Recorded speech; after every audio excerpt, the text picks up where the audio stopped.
Tajuk utama malam ini, PKR tersungkur apabila BN menang satu lagi kerusi tanpa bertanding. Juga dimuatkan Malaysia Muflis 5 tahun akan datang jika pembangkang memerintah.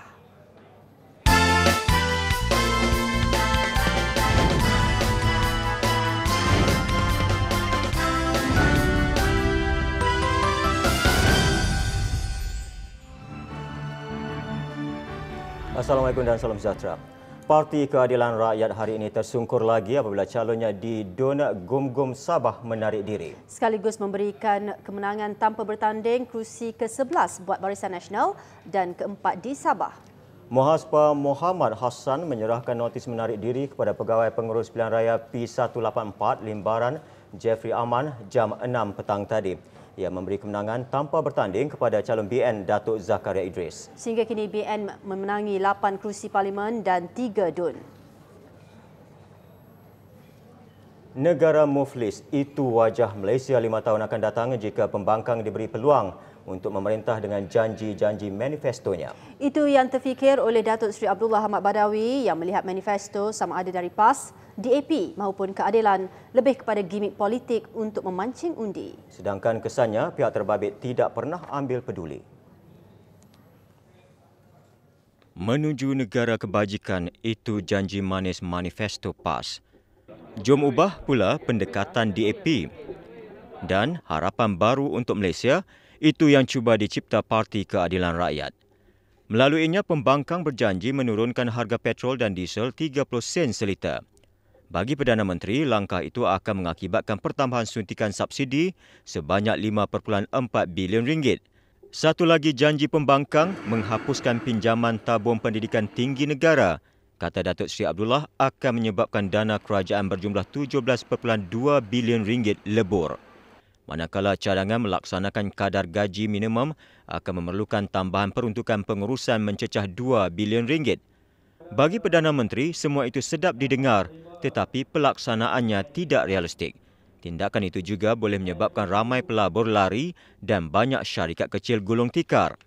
Kita mahu rakyat hidup gembira, selesa, selamat, aman, makmur. Tapi rancanglah betul-betul. Rancang kita betul-betul bawa naas. Bawa jadi kelang kabut, dana bankrupt langsung. Itu dia aku tahu. Kesan-kesan mesti dikira. Apa akan jadi kalau kita buat begini? Apa kesannya? Apa kesannya? Apa kesannya? Kita kena ambil tahu. Justru beliau menyifatkan manifesto pembangkang sebagai janji kosong. Kita tak buat janji yang bukan-bukan. Kita janji mengikut apa yang mampu, apa yang boleh, apa yang orang kata sekali praktikal yang boleh buat. BN yang melancarkan manifestonya Isnin lalu menjanjikan rakyat Malaysia satu kehidupan yang selamat, aman dan makmur. Perdana Menteri hari ini berada di Kedah untuk Majlis Pemimpin Bersama Rakyat, secara khususnya dengan penduduk Taman Putra di Kuala Kedah. Yang ingin dikongsi bersama Datuk Seri Abdullah mengenai sikap iri hati pembangkang terhadap kerajaan BN hingga sanggup menabur fitnah. Terbaru, pengundi Cina menolak BN. Niat fitnah cuba mencetuskan hubungan yang tidak selesa hingga boleh mengeruhkan keakraban hubungan kaum antara Melayu dan Cina. Dan matlamat fitnah, kata pengerusi BN ini, pembangkang cuba meraih undi. Tuduhan, tomahan, macam-macam cara parti pembangkang untuk melemahkan kita. Membuat tuduhan-tuduhan yang kita tak buat itu, kita tak buat ini. Menyeleweng dan sebagainya. Semua ini dilemparkan kepada parti kita. Bagaimanapun, helah itu tidak berkesan kerana rakyat sudah memahami permainan politik pembangkang yang boleh merugikan negara. Kuatnya Barisan Nasional pada hari ini, teguhnya Barisan Nasional pada hari ini, berpengaruhnya Barisan Nasional pada hari ini ialah kerana majoriti rakyat tetap bersama Parti Barisan Nasional. Sokongan mereka bukan sokongan buta tuli saja. Bercakap mengenai bantuan dan subsidi janji kerajaan BN, rakyat akan terus menikmatinya walaupun terpaksa berdepan faktor luaran yang tidak menentu. Jaminan Menteri Keuangan kedua Tan Sri Nur Mohamad Yaakob itu diluahkan dalam temu bual eksklusif bersama TV3 dengan matlamat rakyat Malaysia berhak menikmati kehidupan berkualiti.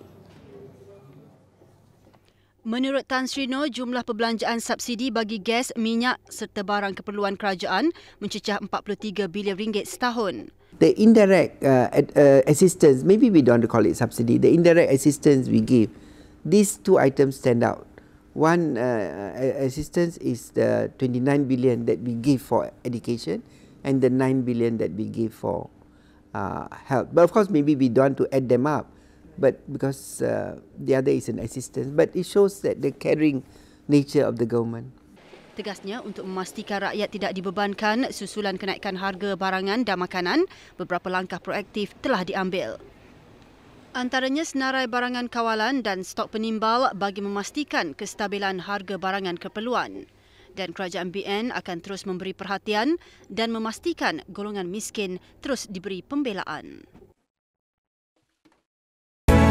Berpadulah kita semua di dalam satu suara,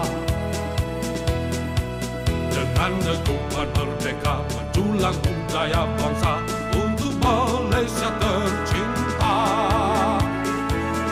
Malaysiaku gemilang, merdekanya terbilang, berdaulat dan makmur berjaya kami syukur. Kalau ikut postmortem pilihan raya umum 2004, BN tewas di Kelantan bukan kerana PAS kuat, sebaliknya masalah dalam parti. Kini dengan menampilkan kombinasi calon terbaik, Timbalan Perdana Menteri mahu BN Kelantan bersepakat. Kalau kita nak bumi Kelantan ini dikuasai oleh Barisan Nasional, mesti bermula di kawasan Aceh ini. Jangan ada masalah dalaman. Jangan ada puak. Jangan ada kem. Jangan ada orang hamba dan orang lain. Yang ada hanya orang UMNO dan Barisan Nasional. Datuk Seri Najib berucap pada Majlis Pemimpin Bersama Rakyat di Machang, Kelantan. Menurutnya, masanya sudah tiba bagi rakyat negeri Kelantan melakukan perubahan. Jelasnya, tempoh 18 tahun PAS memerintah bukan sahaja sudah terlalu lama tetapi tiada apa yang dapat dibanggakan.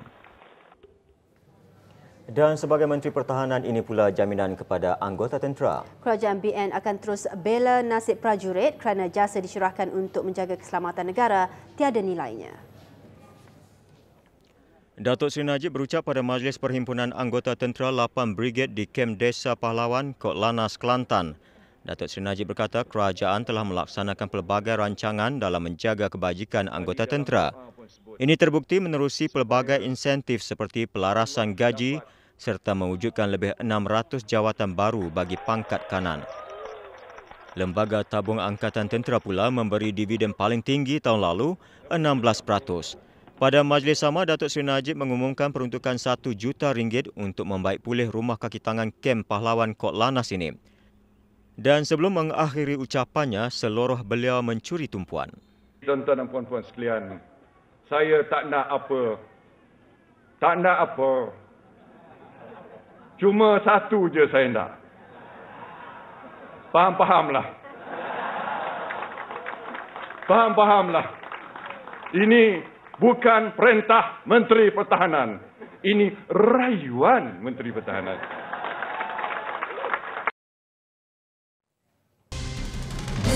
Kes samun ban keselamatan lelaki pernah bela harimau diburu.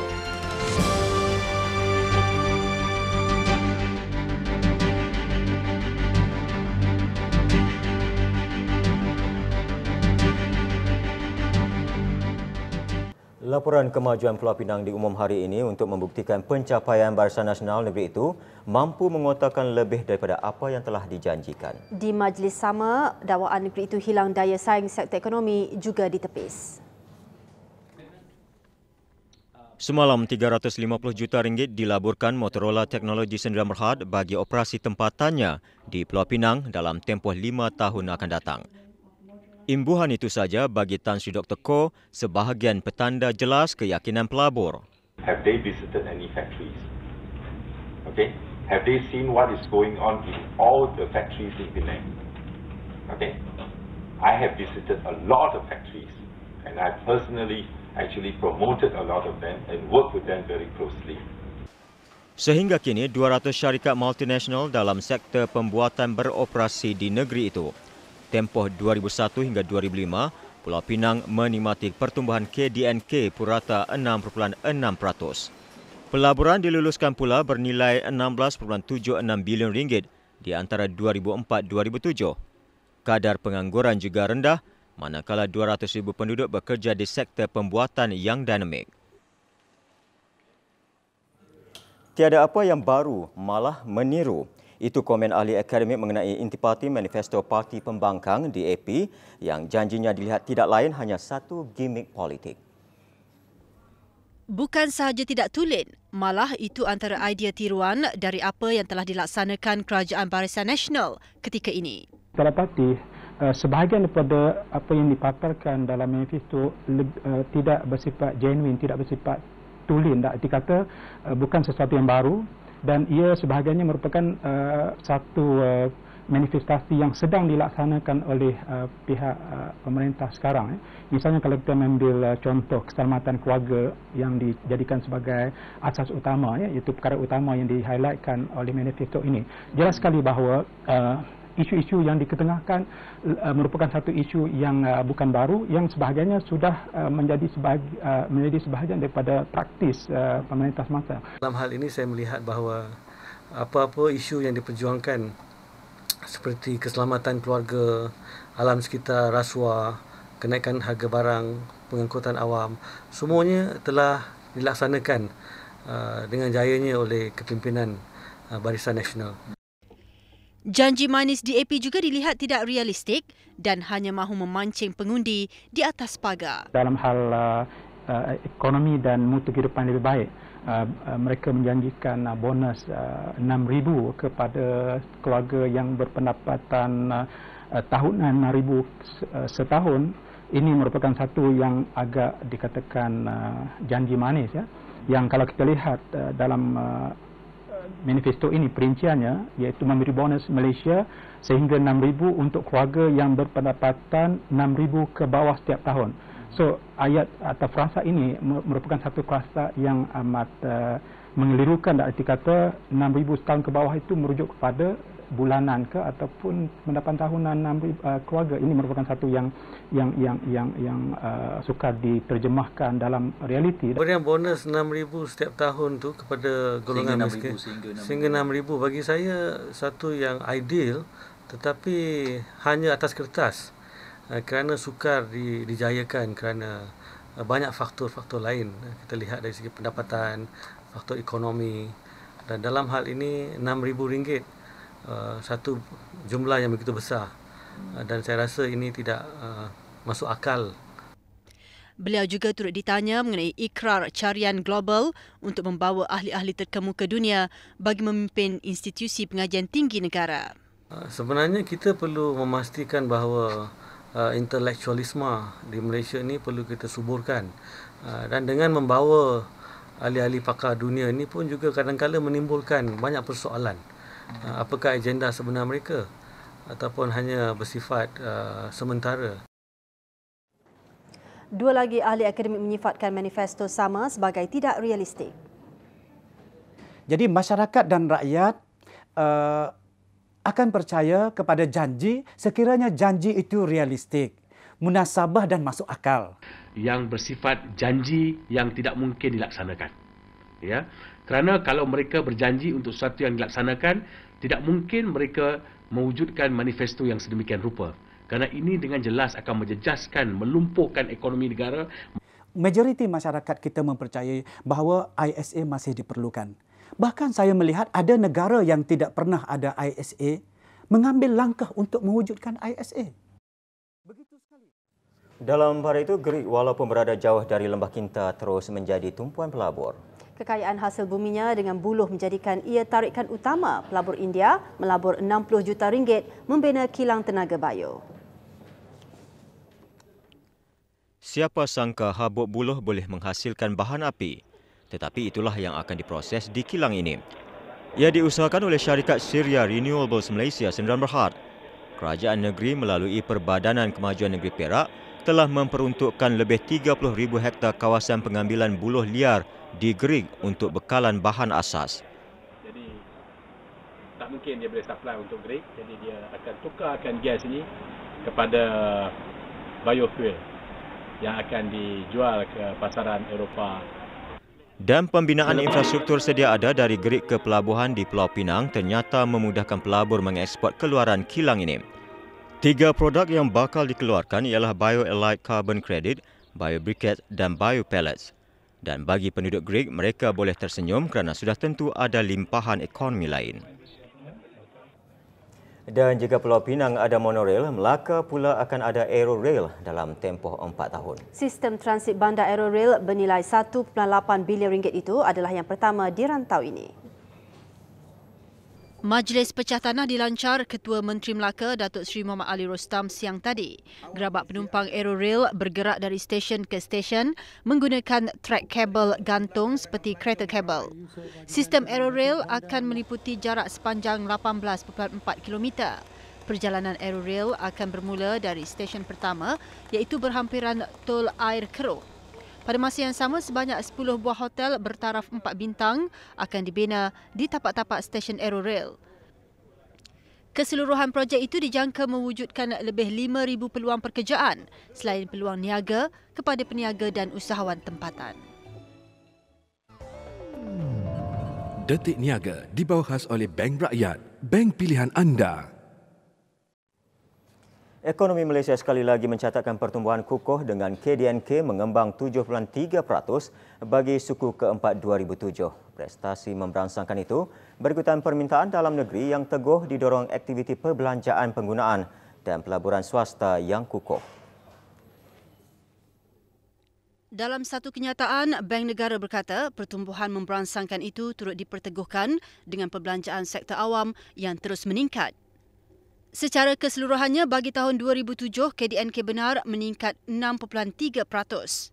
Sektor perkilangan berkembang 5.6%. Ia mencerminkan pertumbuhan kukuh industri berorientasikan dalam negeri. Manakala sektor perkhidmatan kekal pendorong utama pertumbuhan KDNK dengan perkembangan 9.1%. Sektor pertanian dan pelombongan juga mencatat prestasi teguh dengan pertumbuhan 6.9% dan 7.2% bagi suku keempat 2007 masing-masing. Permintaan dalam negeri terus kukuh dengan pertumbuhan 9.8% bagi tempoh yang sama. Dalam sektor luaran, akaun perdagangan mencatat lebihan bernilai 28.6 bilion ringgit. Ekspor kasar turut meningkat dengan kukuh sebanyak 7.5%, terutamanya hasil daripada ekspor komoditi. Di Jerlun, Kedah, Perdana Menteri menyifatkan kadar pertumbuhan itu sebagai di luar jangkaan. Ini tentu sekali membayangkan confidence, keyakinan rakyat Malaysia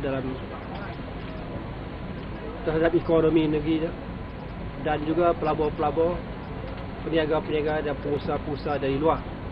Mereka bertambah yakin dan mereka ingin meneruskan hubungan ekonomi yang baik dengan kita. Dan kita ada sebuah kerajaan yang tetap akan menjadi kerajaan yang mesra swasta. Dalam pada itu, ekonomi Malaysia dilihat mampu berkembang sehingga 8%. Sasaran itu menurut Duta Amerika Syarikat ke Malaysia, James Keith, mampu dicapai sekiranya perjanjian perdagangan bebas FTA dimeterai antara Malaysia dan Amerika Syarikat. There is potential growth of as much as 2% of GDP in addition, over and above 6% growth that Malaysia has now, on the basis of Malaysia becoming more fully integrated, more open to global trade through the kinds of steps that we're talking about in our FTA. Tambah kes, jumlah dagangan antara kedua-dua negara pada 2007 berkembang kepada $44 bilion Amerika. Jumlah ekspor dari Malaysia ke Amerika mencecah $32.8 bilion.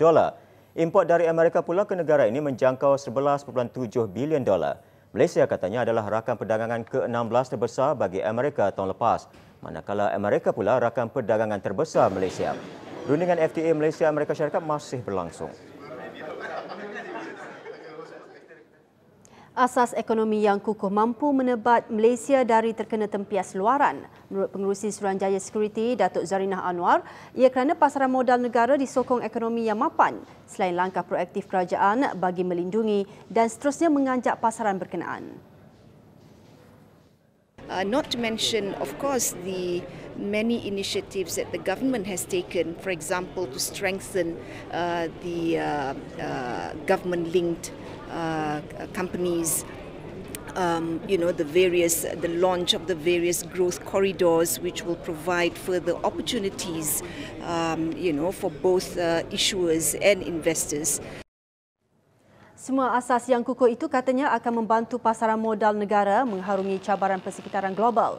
Datuk Zarinah sebelum itu merasmikan persidangan pasaran modal serantau 2008. Syarikat Penerbangan Tambang Murah AirAsia berhad mencatatkan peningkatan perolehan sebanyak RM633 juta atau 43% pada suku keempat berakhir Disember 2007. Prestasi memberangsangkan itu disandarkan menerusi pertumbuhan bagi jumlah penumpang, lonjakan melalui penjualan harga tiket dan peningkatan pendapatan sampingan AirAsia. So we're very excited with that. It's a testament to my staff who have worked incredibly hard in getting to that. And I suppose the proudest thing of these results is we now become the world's most profitable airline. As a margin, there's no airline that has a better margin return on sales than AirAsia. Prestasi itu adalah pencapaian berterusan dicatatkan dan sekaligus menjadikan AirAsia sebagai syarikat penerbangan dengan margin keuntungan tertinggi di dunia.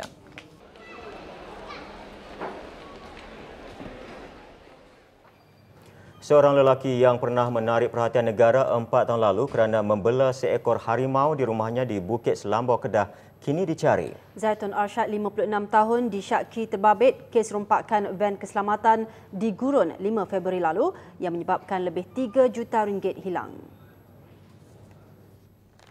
Ketua Polis Kedah Datuk Said Ismail Said Azizan berkata Zaitun dicari bagi membantu siasatan kes terbabit. Setakat ini katanya 12 orang ditahan termasuk 3 wanita. Polis turut menemui semula RM523,000 dan sepucuk pistol buatan sendiri serta 7 peluru .38. Kita dapati mereka ini terlibat dalam kes-kes di Pulau Pinang. Kes-kes yang melibatkan sambung ATM, mesin ATM di Pulau Pinang dan mesin-mesin ATM ini adalah semua kepunyaan CIMB. Polis percaya baki wang rompakan terbabit disimpan Zaitun. Dalam pada itu, polis juga ingin menghubungi rakan Zaitun, Arifin Saleh, 54 tahun, berasal dari kampung Kemelong, Sik. Polis percaya kedua-dua mereka masih berada di dalam negara. Van keselamatan terbabit dirompak 3 lelaki ketika berhenti untuk memasukkan wang di mesin ATM di kawasan rehat Darawat, Lebuh Raya Utara Selatan dekat Gurun. 4 pengawal keselamatan terbabit dibebaskan. Pasangan bayi kembar siam yang berjaya dipisahkan di Hospital Kuala Lumpur hujung bulan lalu kini menunggu masa untuk dibenarkan pulang ke rumah. Keadaan mereka yang semakin sihat meyakinkan ibu bapa mereka bayi berkenaan boleh dibenarkan keluar dalam masa 1 atau 2 minggu lagi. Selain sudah pandai menyusu, kedua-dua bayi ini, Nur Batrisha dan Nur Bahiyah, 5,5 bulan, sudah mula memakan makanan pejal. Mereka dipindahkan ke wad biasa sejak 13 Februari lalu. Sejak dipindahkan, keadaan kesihatan mereka bukan sahaja terkawal, malah semakin stabil. Lebih meyakinkan mereka tidak menunjukkan sebarang komplikasi negatif. Baby memang kedua-dua tu memang stabil. Dan sihatlah, dah pandai menyusu. Yang kakak tu, yang adik tu baru start kemarin, kita mengajak dia minum pakai putin lah. Rogol rakan senasib 3 pelajar OKU mengaku tidak bersalah.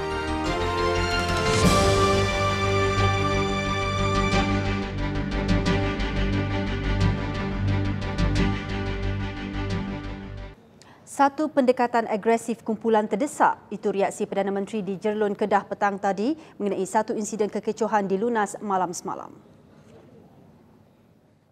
Mereka telah bertindak dengan cara yang melanggar dengan yang berlawanan dengan undang-undang, yang tidak ada kesopanan, dan mereka sebenarnya ini satu tindakan yang saya katakan tindakan orang yang dah desperate, yang nak sangat menang, jadi terpaksa menggunakan tindakan-tindakan seperti itu yang sepatutnya tidak boleh dilakukan. Itulah pembangkang. Dalam kejadian di Taman Kijang ini, polis terpaksa menahan seorang penyokong parti pembangkang yang sengaja cuba mencetuskan pergaduhan. Ia membabitkan satu perhimpunan tanpa permit oleh pembangkang itu dengan satu lagi majlis yang mempunyai kebenaran polis anjuran MIC. Mulanya orang utan, selepas itu komunis. Terbaru, masjid pula dijadikan sasaran, kali ini oleh Presiden PAS mengenai Masjid Kristal di Taman Tamadun Islam Kuala Terengganu. Masjid Kristal ni tak boleh sembahyang, untuk sayang, untuk tengok. Ada sebuah dia untuk orang pergi di situ sembahyang. Orang tak pergi berkatu kat manusia di situ, langsung. Orang pergi sembahyang apa? Beliau berkata demikian dalam ceramahnya di Kuala Besut Terengganu malam semalam. Untuk rekod, Masjid Kristal dirasmikan oleh Yang di-Pertuan Agong Tuanku Mizan 8 hari bulan lalu. Ia terletak dalam Taman Tamadun Islam yang turut menempatkan pusat konvensyen dan 21 monumen binaan Islam. Selain memberi pelbagai manfaat dari segi ilmu, ia juga menjadi lokasi persidangan antarabangsa. Hari ini masuk hari keempat kempen pilihan raya, namun umum mengatakan bahangnya seolah-olah tidak dirasai. Benarkah tanggapan itu atau tempoh kempen kali ini terlalu lama dan ada yang mahu menunggu sehingga ke saat-saat akhir? Apapun, kita saksikan rangkuman kempen 24 jam lalu. Di Melaka, kempen BN turut dibantu anggota Kelab Sayang Paklah. Kelab ini dianggotai golongan muda pelbagai cabang pekerjaan termasuk artis. Satu-satunya calon wanita Barisan Nasional di Terengganu pula dirakam mendekati nelayan di Pelabuhan Cendring yang kerugian selepas bot mereka tenggelam. Senator Nordiana Syafiee bertanding di kerusi Dun Batu Buruk. Dan ini pula suasana kempen di Sabah berlatar belakangkan lagu berjodol Kisah Datuk. Lagu nyanyian dalam bahasa Baja Sempurna khusus untuk Datuk Syafiee Abdal.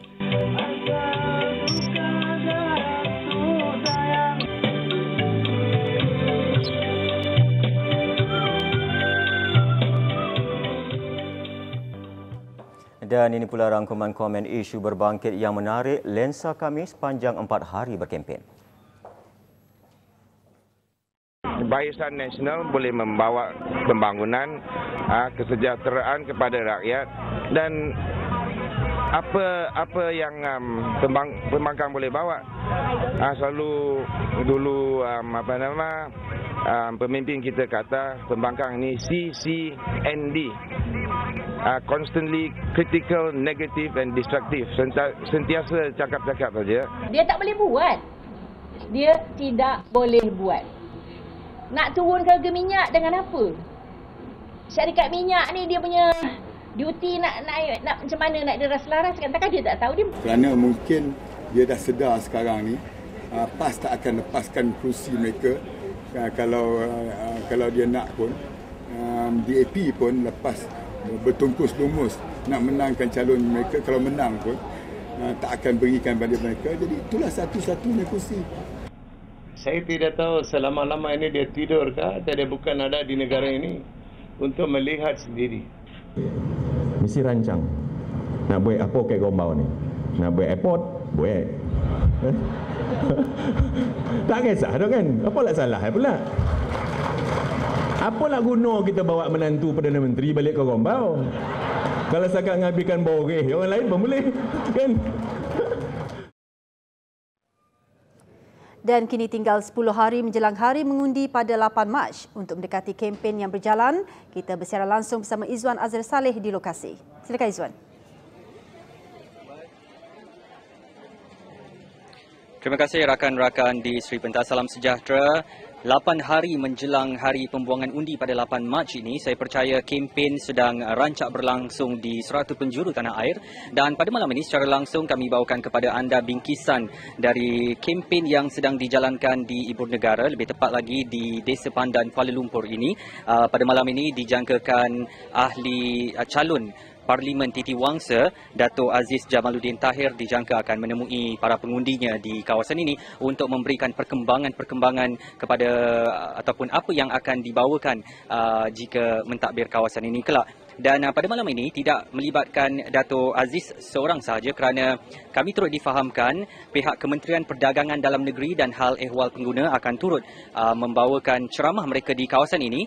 Tujuannya bagi memberi penerangan kepada rakyat tentang senario kenaikan harga barang, dan sebagaimana yang telah kita tahui bahawa isu harga barang merupakan antara senjata utama pembangkang dalam menghadapi pilihan raya kali ini. Jadi dengan kehadiran Kementerian Perdagangan Dalam Negeri dan Hal Ehwal Pengguna yang akan diketuai oleh penolong penguatkuasa pengarah Kementerian Perdagangan Dalam Negeri iaitu Datuk Astaman Abdul Aziz, Zulkifli Ibrahim sebenarnya akan memberikan penjelasan yang lebih lanjut tentang keadaan senario kenaikan harga barang pada masa hadapan, dan ini setidak-tidaknya akan dapat mematahkan hasutan-hasutan pembangkang yang sedang mengambil tempat pada ketika ini.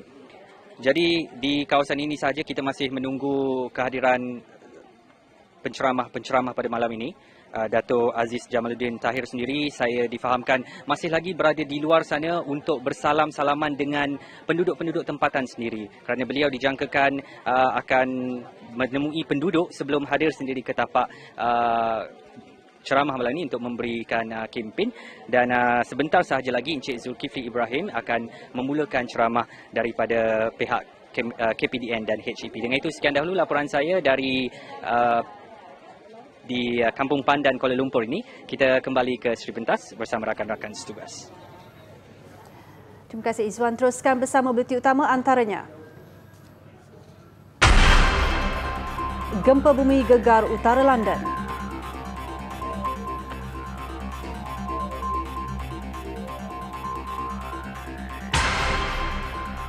Banjir dan tanah runtuh di Filipina, 35 maut.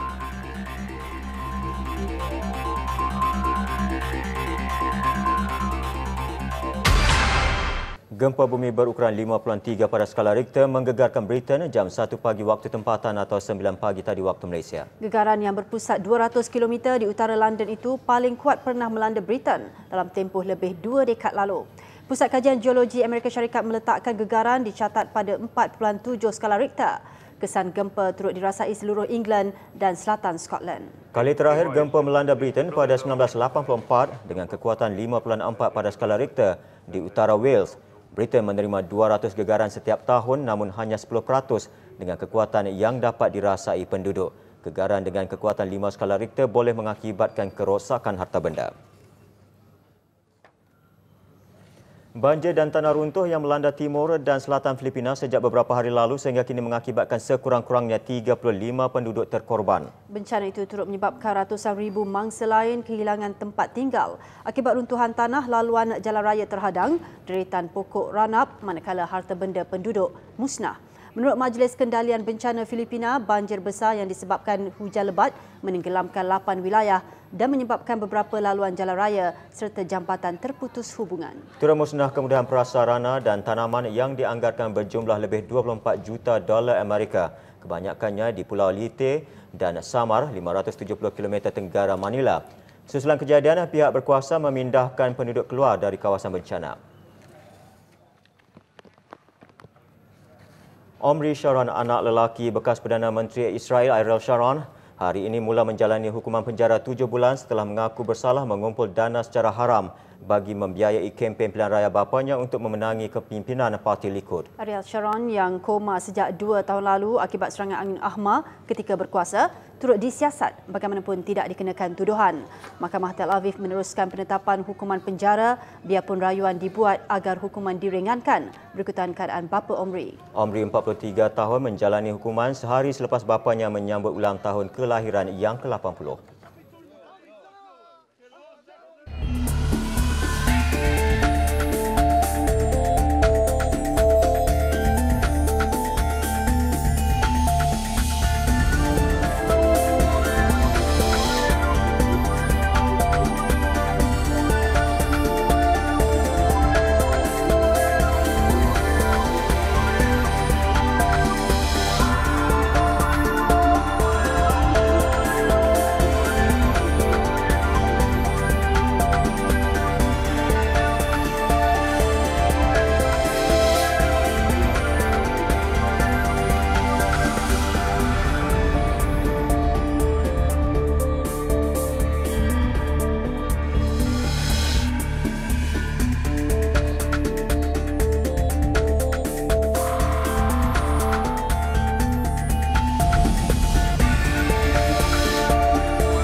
mendekati aspek kejurulatihan dalam bola sepak.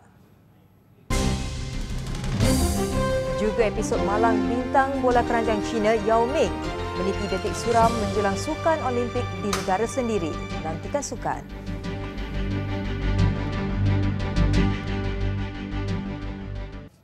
Assalamualaikum dan salam sejahtera. Jurulatih England Steve McLaren dipecat rentetan tersingkirnya skuad kebangsaan England mara kepusingan akhir Euro 2008. Tanggungjawab besar dan peranan jurulatih sememangnya menjurus kepada jatuh bangunnya sesebuah pasukan bimbingannya.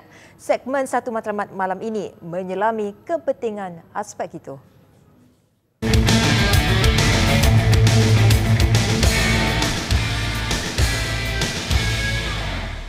Semangat sepasukan, keserasian dan kebijaksanaan siapa yang membimbing antara ciri permainan berpasukan seperti bola sepak. Benar atau tidak kepentingan jurulatih memartabatkan pasukan atau punca permainan hambar. Gabungan Bola Sepak Asia AFC sejak 2004 melihat lebih mendalam kepentingan aspek kejurulatihan. Jika dulu lesen kelas A dianugerah Persatuan Bola Sepak Malaysia FM sendiri, kini tidak lagi. Setiap jurulatih yang mahu mencapai tahap itu kini harus menjalani kursus AFC lebih sebulan sejumlah 147 jam. And we are thankful to AFC that they have recognized the Malaysian coach education program to be equal with their system.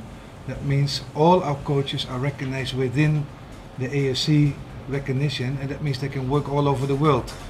Bercakap tentang kelas A, yang melepasinya inilah landasan untuk tugasan lebih mencabar, bukan setakat membimbing pasukan Liga Tempatan. It is not just to come here and to get your license. They have to work hard for it. It's our obligation towards Malaysian football that certain criteria and standards are fulfilled. So we expect a lot from the coaches to live up to our expectation. Berbanding kali terakhir pada 2004, 18 jurulatih tanah air berjaya memperolehi kelas A. 4 pula berjaya melangkah sebagai profesional. Tahun ini 21 lagi yang terpilih sedang menjalani kursus tambahan daripada 98 yang telah atau kewibawaan Gus Hiddink menjana kemampuan Korea Selatan ketika kempen Piala Dunia 2002. Tanpa pemain bergelar bintang Rehakel dan Hiddink berjaya menampilkan corak memikat. Tidak mustahil buat Malaysia.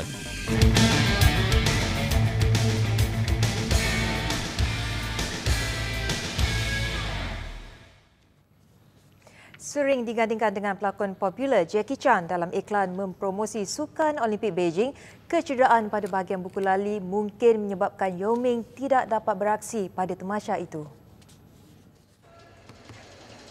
Sebagai pemain profesional dengan pendapatan sehingga jutaan ringgit, masih ada rasa kecewa pada diri Yao Ming akibat kecederaan itu. I feel if I cannot play for Olympics for my country this time, that was the biggest loss during my career until right now. That's my biggest loss. Begitupun kepada peminat sukan bola keranjang, Yao Ming tetap bintang, musuh kepada pasukan lawan dan teman buat rakan sepasukan. I can feel it when coach tell everybody I'm out for this season. I mean everybody is like quiet. That kind of quiet is let me feel like some kind of a scare. It's like quiet, like nobody there. You will feel alone. Acara terjun pada Sukan Olimpik Beijing, awal-awal lagi ada yang sudah mengaku kalah dan meramalkan acara akan dikuasai atlet tuan rumah China. Bagi penerjun negara luar, pertarungan hanya untuk pingat perak. Emas awal-awal lagi sudah dianggap milik atlet China. Yeah, Chinese are definitely big competition for everybody. So I reckon getting a third place for me was so good. I'm so happy with the third place after the Chinese. So yeah. Kejuaraan terjun Piala Dunia FINA yang baru berakhir Ahad lalu, daripada 8 acara, China membolot 7 pingat emas. Satu-satunya pingat emas yang gagal dimenangi China, acara 10 meter platform. They are really good. I like them really much. They dive awesome, and I'm really happy that I beat them. Meneruskan aksi sukan antarabangsa pusingan pertama kejohanan tenis Dubai, bintang India Sania Mirza memulakan langkah bergaya pada aksi sulungnya musim 2008. Sania menundukkan pemain muda Rusia Vera Dushevina straight sets 7-6 dan 6-2. Manakala bekas pemain nombor 1 dunia Emily Morismo dikerah bekerja keras sebelum kepusingan kedua. Morismo terpaksa beradu lebih 2 jam di gelanggang sebelum mengatasi pemain Perancis Medina Garrigues 7-6 dan 6-2. Menjelang separuh akhir pertama Piala Raja Sepanyol Copa del Rey, Barcelona berazam menampilkan aksi terbaik di Stadium Nou Camp awal pagi nanti. Jurulatih Frank Rijkaard berharap kelebihan gelanggang sendiri dimanfaatkan sepenuhnya mengulangi kejuaraan yang kali terakhir dimenangi 10 tahun lalu. Bintang sensasi skuad bola sepak LA Galaxy, David Beckham, tiba di lapangan terbang antarabangsa Incheon, Seoul bersama pasukannya menjelang perlawanan persahabatan menentang FC Seoul esok. Ia siri pertama dari 3 jelajah Asia LA Galaxy sebelum meneruskannya ke Shanghai, China 5 Mac dan berakhir di Hong Kong 4 hari kemudian. Sekian buat waktu ini. Seketika nanti Suhaimi dan Noliza bersama anda lagi untuk berita selanjutnya. Dengan itu, salam hormat. Assalamualaikum.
Dua wartawan diserang sekumpulan lelaki ketika membuat liputan satu ceramah parti politik di Besri, Perlis. Kejadian jam 11.50 malam semalam menyebabkan Muhammad Rasidi Karim dari Harian Metro dan Adha Ghazali dari Berita Harian terpaksa mendapatkan rawatan pesakit luar di Hospital Tuanku Fauziah. Ketua Polis Daerah Padang Besar, Superintenden Cik Man Madres, mengesahkan kes sedang disiasat. Pergaduhan membabitkan 14 pelajar di sebuah sekolah di Kelang 25 Februari lalu serius kerana ada campur tangan orang luar.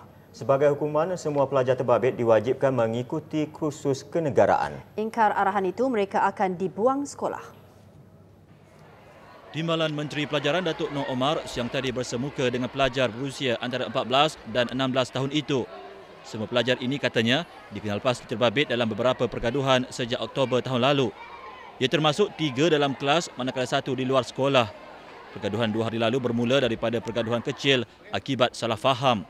Selepas diperiksa sebatang besi, kayu dan seutas rantai besi ditemui tersorok di bawah kenderaan guru. Pihak sekolah mesti mengambil tindakan segera untuk menyadarkan pelajar-pelajar ini. Langkah pertama yang dia mesti ambil, mesti mewajibkan pelajar-pelajar ini menghadiri kursus-kursus kenegaraan. Di Mahkamah Session Shah Alam, 3 pelajar kolej kurang upaya mengaku tidak bersalah terhadap tuduhan merogol seorang lagi pelajar OKU 14 Februari lalu. Hakim N. Gunalan menetapkan sebutan semula 13 Mac ini. Mereka dibebaskan dengan ikat jamin RM8,000 oleh seorang penjamin. Sebagai syarat tambahan, pelajar itu dikendaki melaporkan diri di Balai Polis pada minggu pertama setiap bulan. Mereka didakwa merogol remaja OKU 19 tahun di Batu Caves, Selangor. Pendakwaan dibuat mengikut Seksyen 376 Kanun Keseksaan yang membawa hukuman penjara 30 tahun dan sebatan. Usaha memecah rekod lukisan terpanjang di dunia di Pattaya, Thailand mengakhiri bulletin utama malam ini. Lebih 2,000 peserta mengambil bahagian untuk menyiapkan lukisan di atas kanvas sepanjang 1,010 meter. Dengan itu, salam hormat. Assalamualaikum.